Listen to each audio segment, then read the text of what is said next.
오늘 본문은 요한복음 11장 38절에서 46절까지 말씀입니다. 죽었던 나사로가 드디어 살아나옵니다. 걸어 나옵니다. 44절을 보면 죽은 자가 수족을 배로 동인 채로 나오는데 그 얼굴은 수건에 쌓였더라. 예수께서 이르시되 풀어놓아 다니게 하라. 이 예수님의 말씀이 오늘 우리에게 들리기를 원합니다.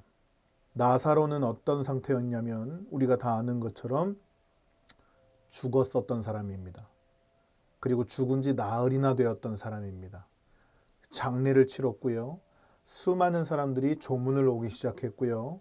가족들은 절망과 슬픔에 빠져 있었던 상태였어요. 그런데 그 절망과 슬픔에 빠져 있던 상태, 죽었던 나사로에게 예수 그리스도께서 찾아오십니다. 그 생명 되신 예수님께서 나사로를 부르십니다. 나사로야 나오너라.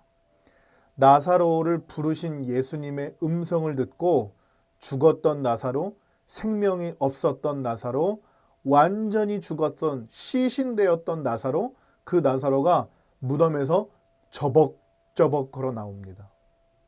그 나사로의 모습이 어떻습니까? 우리가 방금 읽었던 것처럼 수족을 배로 동였어요. 그리고 얼굴은 수건에 쌓였어요. 시신으로 염을 해버린 거예요. 그 죽음의 상태, 다 가려버린 상태, 죄와 사망과 어둠과 진노와 죽음에 놓였던 그 상태, 그 놓였던 상태에서 예수님이 말씀하십니다. 풀어놓아 다니게 해라. 이게 복음입니다. 죽었던 자를 살리고 묶였던 자를 놓이게 하고 매였던 자를 풀어놓는 것, 이것이 복음의 역사입니다. 오늘 저와 여러분이 그렇게 구원을 얻었습니다. 오늘 우리가 그렇게 영생을 얻은 사람입니다. 그리고 45절을 보니까 마리아에게 와서 예수께서 하신 일을 본 많은 유대인이 그를 믿게 됩니다. 그런데 어떤 사람들은 예수님을 믿는데 46절을 보니까 어떤 사람은 바리새인에게 가서 예수께서 하신 일을 알립니다. 이게 무슨 말입니까? 고발을 했다는 거예요. 똑같은 현상이에요. 나사로가 살아났어요. 그 현상을 보고 어떤 사람은 예수님을 믿습니다. 그런데 어떤 사람은 예수님을 고발하는 거예요. 마치 사도행전에 베드로와 스데반 집사님이 똑같은 복음을 선포했습니다.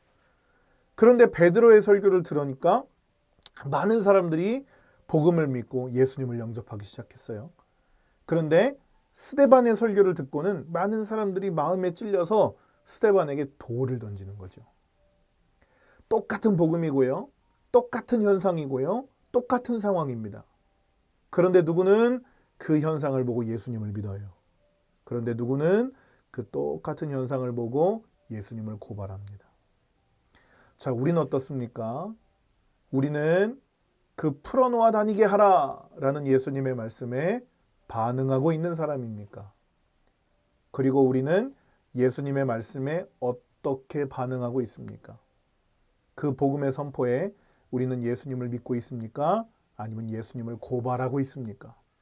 저와 여러분이 오늘 이 한 주를 살아가면서 복음에 반응하는 우리가 되기를 원합니다. 그리고 매인 것을 자유케 하시는, 또 묶인 것을 노하게 하시는 그 복음의 역사에 산 증인과 주인공 되기를 주님의 이름으로 축복합니다.